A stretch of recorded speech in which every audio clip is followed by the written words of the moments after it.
Hello, beautiful people. Welcome to Curiosity Show on Space TV. I am still your host, Linda. Beautiful guest we have in the house today. It's a regular face anyway. No other person but Ambassador Patrick Ikeboa. Okay, what are we talking about? Not too much. You know, Delta State is no longer a PDP state, right? They've defected to the ruling party, APC. Yeah, you heard me right.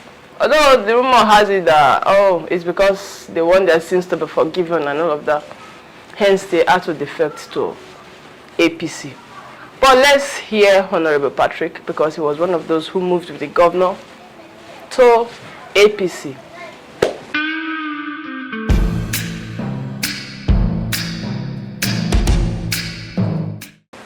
So good to have you in the show today. It's a pleasure being here. It's a pleasure. So, it's quite unfortunate, or should I say it's fortunate, whichever. So what do you have to say about this defection? Sudden defection. Well, there's nothing unfortunate. Okay. When you say quite unfortunate. Yeah. I want to start there. Okay. Let me also adjust myself. Okay. Moving to the ruling party, APC, at the federal level has nothing to do with unfortunate causes or whatever unfortunate explanation or exclamation as you may have it. Okay. The concern is that we've decided to take bold move, which is also strategic, like our dear father and mentor, Senator Dr. Ifeanyi Atokowa has said, that is bold, it is strategic, and it is well-intentioned. I quite agree with him, obviously. The movement from PDP to APC is a brilliant idea, and I have tried to examine purpose. Okay. Like the governor did say, he announced that he has consulted with stakeholders, even to the ward level, where they all unanimously accepted that the best thing to do after weighing the option is to move to the APC and assess, government assistance, fortunes from the federal government. Obviously, we can tell that the president of the country, no other person than President Bola Ahmed Tinubu, have been supportive to Delta. We must take note of that. Like I told you the last time I came here, I said he has a brilliant, intention, he has a brilliant mindset. And of course, we are looking at the implementation processes, which is gradually unfolding. However, let me be very blunt on the issue that has to do with defection. Defection does not mean misrule. Defection is just a vehicle. It takes us, going to the APC does not mean we are misgoverning the state. Are you getting? The point is, a structure having changed. We now have to collaborate with our brothers in the other structure and see that APC as a vehicle that will take us. So party is just meant to be a vehicle and not it's not the government. When we talk about APC, we don't mean to say that APC is now the government. We mean to say that we have changed the vehicle. However, it is a bright one, it's a brilliant one, going by the factors surrounding this defection. And when we look at other circumstances that has to do with PDP, waving from east, west, north, and south, and not even trying to have a very basic structure. Look at the way they are being tormented. They don't even have, I must tell you, they are having certain challenges in the APC, especially from national level. In Delta State, the PDP structure is so strong. But at the national level, they are having a series of challenges there. And one could tell what may be the end. But for that is not the reason why I'm here. I'm here for the sole purpose of the defection. And I can tell you that the defection is bold, it is strategic, and it is well-intentioned. I wish to align with Senator Dr. Atokowa on that. Yes. Okay, you were talking about the president, having a lot of benefits in terms of as it concerns Delta States. What are the benefits? I want to first start by, maybe you may wish to know that our First Lady, Oloremi Tinubu, Yeah. is from this state, Okay. obviously, and with her, we've had some level of fortunes. I think she has been here on 2 occasions coming to visit the government. And visiting the government also comes with some level of empowerment to our women. You may wish to know, or if you don't know, you may wish to ask for clarity of purpose. And different from this side of view, I can also remind you that some time ago, the president came to the flag of, what they call, these East, these flyover around Onisha Bridge. Onisha Bridge. So let's be factual on purpose. That very road, that very flyover, that bridge will take us to various places which Opanam, Oshimili, not local government, is benefiting from.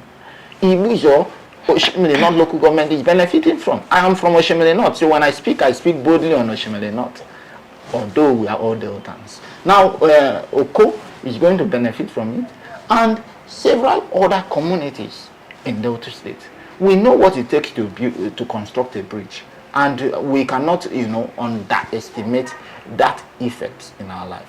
I also have to explain that the governor has a very strong symbiotic relationship between himself and the president. And when I say symbiotic, do for me, sir. And he listens. This is something every government would want. So to strengthen the bond, I can tell you that the best thing to do is to align properly with the federal government and then get some level of supportive consents for ourselves. Okay, we all know PDP has been, one party who has, who has been trying to antagonize this present party. And I believe while you guys were still in the, within the PDP reign and all of that, you've, in one way or the other, tried to, criticize the presidency or the reign, the government of President Tinubu. And now you're so much applauding all of his, activities and everything. And we all know Nigerians are not so pleased with, this present dispensation we are in. So what do you have to say about this? I can see how you're just so applauding the president, applauding Sheriff as well for his defection, although you said, yes, defection doesn't mean it's not a bad thing, it's just a means of, trying to transform, or should I, transformation or something. Yeah, so what do you have to say about it? Well, you're talking about, if I did hear you well, you're talking about criticism. Yeah. Myself, I do not belong to that school of thought that you just have to criticize somebody just to, make merit of the whole thing. I believe in the school of thought that's a critique. So while you may wish to use the word criticize, I choose to use the word critique. Being that critique has to do with strength or weakness, opportunities and threats, as it happens to be implemented in economics. Now let me say this for clarity. You critique a government means you're trying to drive strengths in it. You're trying to talk about weaknesses, you're trying to talk about opportunities, and then the threats in it. Now, having said that, you say PDP having a criticizing factor or a vehicle, whichever way. I am talking that it is not about criticizing. Yes, we are critiquing. And having critiqued, we can now choose between 2 options. Like I said earlier, there's this thing now people say in Igbo dialect, we say Ugolinwadi nabo omalinke kama. At this point, my dear sister, I can tell you that the concern now is that we have weighed the options. We have weighed the options. Okay. What are the options? Trying to bring in a coalition that you cannot even find some purposeful standing by possibly, let's say, as a politician, what you look out for is that place that can be suitable, that aligns with your will and the will of the people. That is what politicians do, because politics is about service. If you're not out for service, then leave it. Now, we cannot afford to lose this state. We cannot afford to lose this state because we've already seen the wave of the party that is dancing and dangling. So what I am saying in essence is that PDP coming into the APC is not to waste strengths, not to weigh their weaknesses, but to align to bring, the dividends of democracy into Delta State. This is my concern, and that is where I wish to align. Okay, you're talking about dividend, bringing in dividend of democracy into Delta State. Well, at the presidential level and in Nigeria as a whole, we all know people have been clamoring. There's been lots of rally campaign and all of that, revolution, end bad government campaign and all of that. And now you're clamoring about, dividends of democracy and all of that. Do you really think we are having the dividend of democracy? Well, first, what is democracy? What do we call dividends? When you say dividends of democracy, let me start first because we are focusing on Delta State before we align to federal. Governor Sheriff Oborowori has done much. We know. And he's still doing more because he said his agenda is to do more. And every road constructed is a dividend. For every bursary payment done, that is dividend. For all are you saying they are still paying bursary? Till tomorrow. We have somebody who came into our show and talked about the people not getting what they are supposed to get in terms of bursary. Then the person should be able to defend that standard. Of course, he defended. So what was the defense? A lot. Please comment. And then insecurity of a thing. Insecurity. So what's the dividend? Then, let's go there. Let's align with things. We're talking about bursary. Let me start from there. Okay. They pay bursary till tomorrow, but then there are certain criteria that come in. Okay. What's the there criteria? Is a particular GP you need to reach before you can actually apply and get it. If you apply and then you are not even getting the criteria rightly, who will pay you? We don't encourage poor education. We encourage bright minds. Yeah, before now, were they doing it based on your CGPA or something? Yes, it has always been like that. It has always been like that. I thought it was just you can't just apply and then get it. No, you must meet up to a certain criteria. Your GP, yes, they check that. Which is they one check of the them. school you came from. Fine. They check your level. So you cannot just be an intake and then you're applying. Okay. And because we have probation period in higher institutions. Yeah. These things are not. It's not just meant for people to just think that they can get things easily. Okay, then again, I thought must be encouraged by certain criteria. I thought this what's it called? Bursary of 18 is meant to encourage those who really do not have any source of income to see themselves through school. See, is that not the reason for bursary?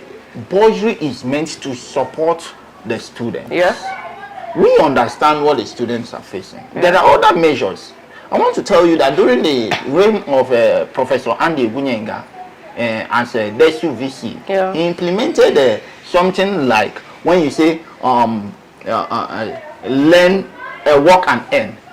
Okay. You go, even as a student, you could work and earn. Okay. I so much fell in love with that policy. Because those persons who could not meet up to certain criteria can actually do what? Work. And when I say work, it's not something so big. It's just little service you offer to the system. And it will not clash with your education activities. So these things are brilliant. And of course, this present professor, the current DSU VC, Samuel Azagba, is already doing the same. He's aligning with the system. Okay. This is Delta State government. Whatever is implemented as a policy is aligned completely with Governor Sheriff Oborowori's agenda. Now come down to local government. Oshimili, not local government, under Honorable Innocent Esiwije, has also implemented some certain criteria for what? These same scholarship programs. I know of certain persons that have been given scholarship under his reign. I also know that some persons have also benefited the bursary allowances. These are little things. And for whatever empowerment they do in that local government, believe me, there's always space for students to get it.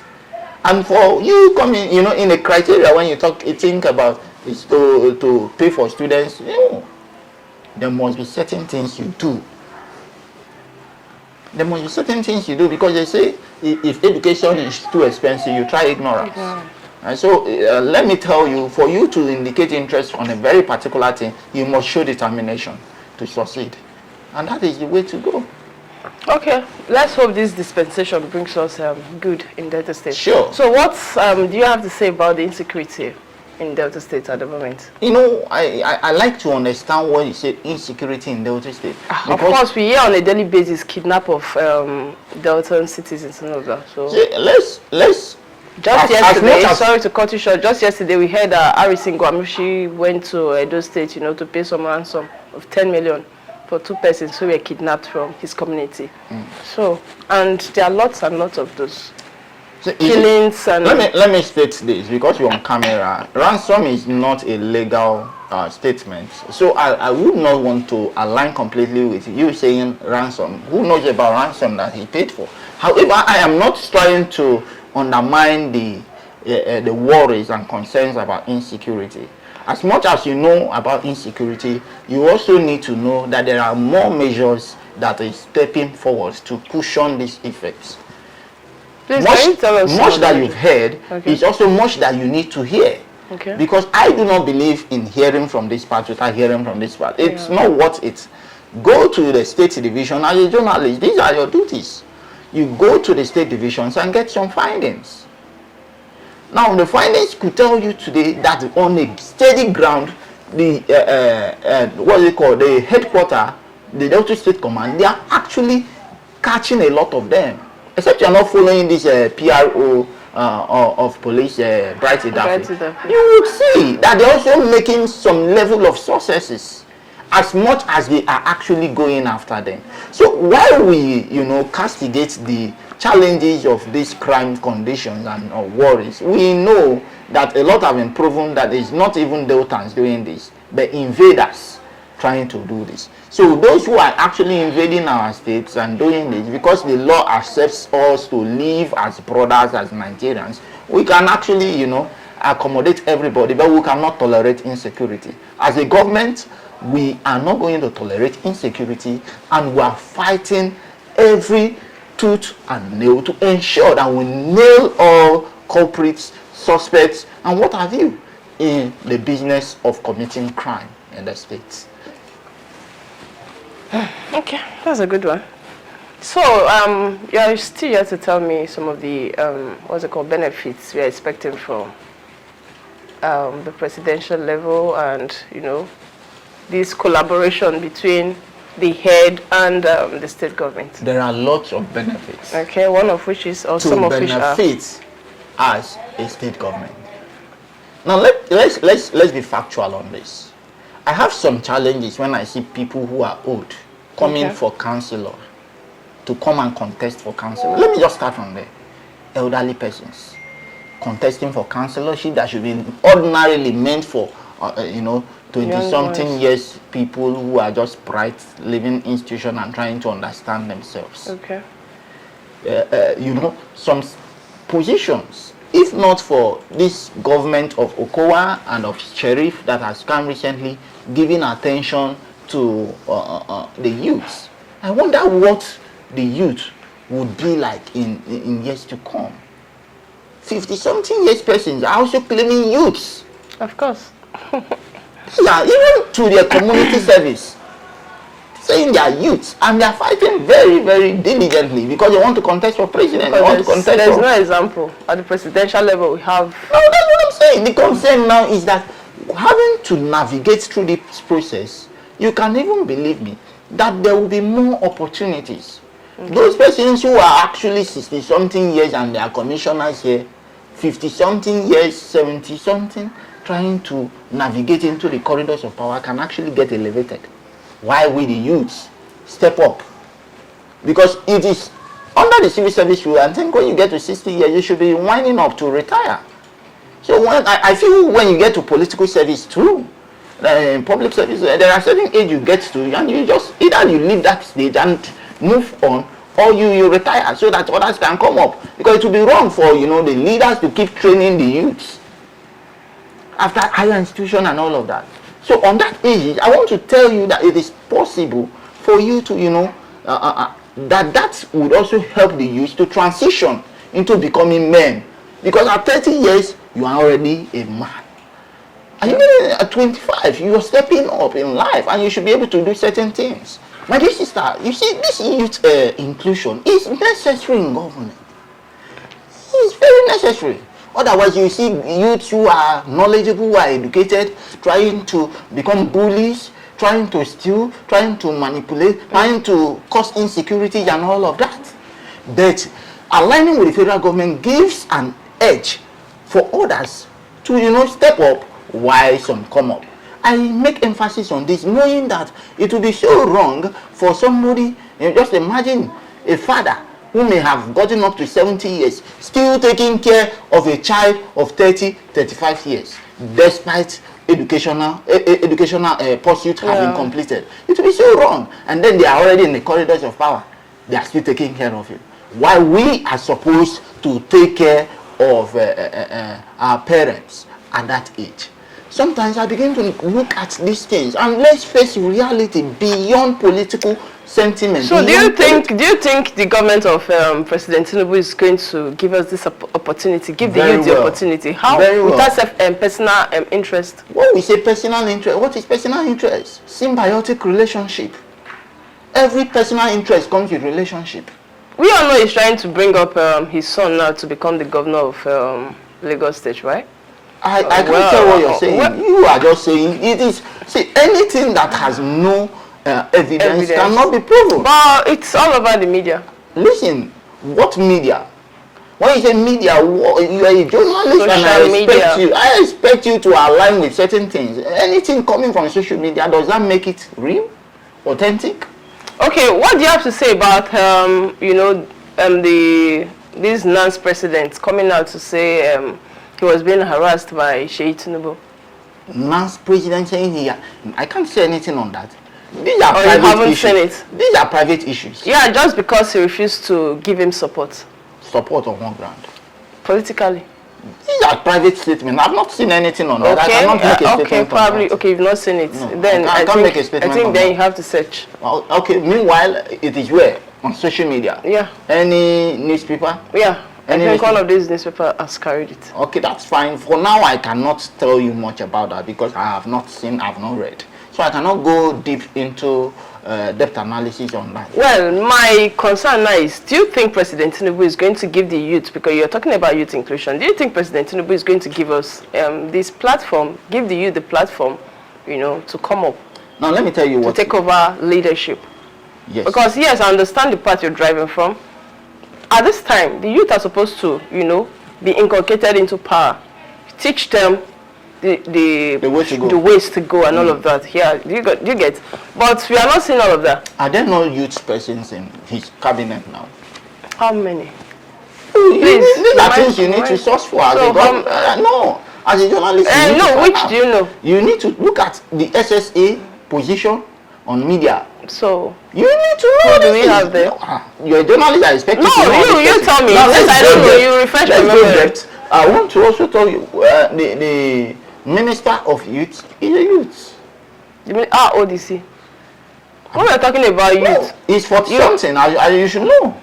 I'm telling you, these are. I don't want to go on specifics because I need everything to be substantiated. You strategically talked about, you know, youth being from the age of 30, like 35 and all of that, or even lesser.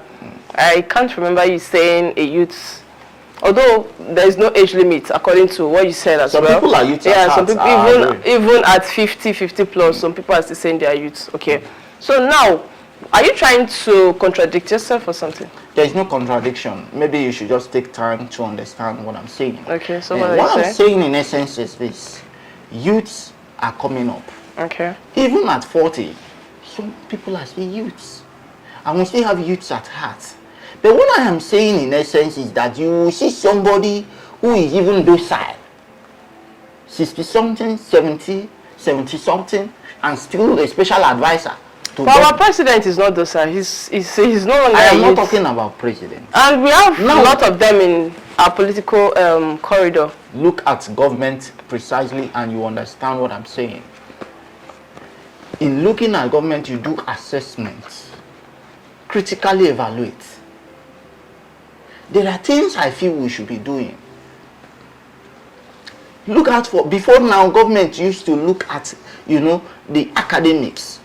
They make research and they even submit to government and they implement whatever they want to implement. They implement whatever recommendations coming from research.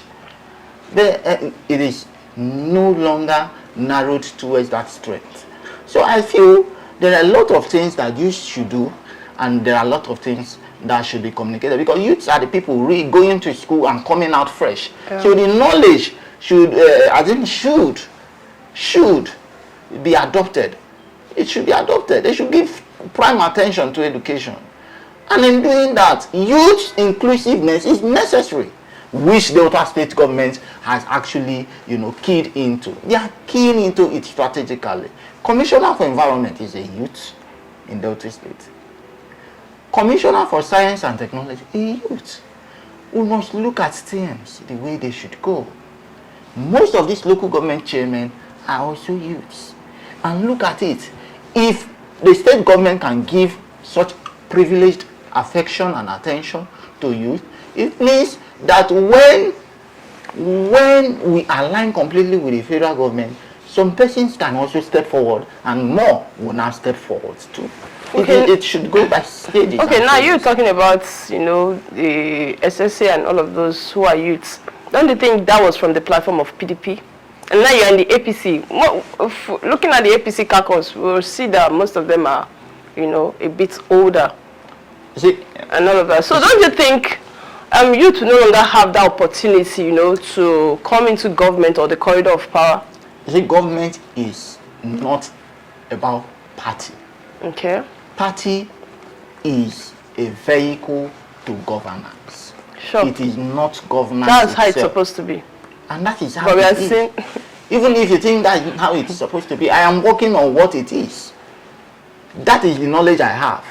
So if you have a different knowledge, maybe you have to prove. Now, party is just a vehicle to arrive to governance.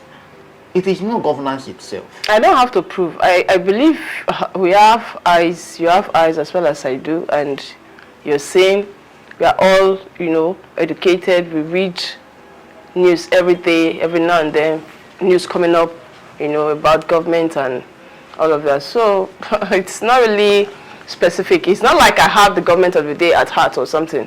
No, I don't have anybody in politics. Neither do I support any of them. Mine is just for the good government, something that will favor the populace and all of that. So, you see, politics is something you cannot take yourself out from completely. Okay. I heard people say, I don't have interest in politics, I don't have interest in politics. We are all persons that must align with politics. Yeah, sure. Because we are governed by politics. Even your business, if you do business, politics governs it. Because when I say politics governs it, you have to understand the strategy that takes you to the transformation you need. Otherwise, I wonder, you just want to be docile there, and whatever implementation comes. We are all government. That is the truth. Well, whatever implementation comes, yeah, we accept it because we don't have a say anymore. No, we accept. Do we? Make your statement. Make your statement. Don't feel Mr. Patrick, we don't have a say anymore. Okay, looking at the bad government campaign that happened some time ago in Abuja, we saw how the police were all over the people with tear gas and all of that. So what do you have to say about that? You say we don't have a say anymore. We're not in Lagos. We're in Delta. Not even in Lagos, in Abuja. We don't have a say anymore. That's just when it comes to the regulations and laws and all of that. For me, or for some people and for some Nigerians, they believe the law is meant for the poor people. It doesn't, the rich or the wealthy or our leaders, they really do not have, this law doesn't have anything to do with them. I hear you, and I believe certain things you've said. But I evaluate strengths, I evaluate weaknesses, I evaluate opportunities and threats. And that's why when I started this whole show, I said, I do not criticize. It is not in my place. Okay. I work issue-based, I do issue-based campaign, issue-based discussion. So when you say, I like to understand. Do you listen to everybody? You don't when they listen to say you are everybody. not beautiful, would you want to say you are not? You don't listen No, to let's everybody. get it right. You will listen to people who are constructive in criticism. Even when people are constructive, yeah, you have to listen. Somebody might say, oh, this lady is not beautiful. It depends on what angle the person is coming That's from. critiquing. Yeah, then That's critiquing. it's left for you to now actually take yourself to the front of the mirror and, oh, is it the cloth I'm putting on? Is it my facial expression? What angle is this person driving at? You've done well. Thank you. I believe yours is to set the agenda for me to tell you. Yours is to set the agenda for me to discuss with you. So you are doing my work, but what I'm telling you here is that, as a matter of fact, you've set the agenda, and I can tell you that I do not criticize, I critique. And in critiquing, I can tell you that our defection was proper. Thank you. So that's it for today. I believe you had a nice time with us. See you some other time. Don't forget to keep your PVC. 2027 is at hand. We can make things happen. Yes. Bye. Please do not forget, renewed hope for more. Okay.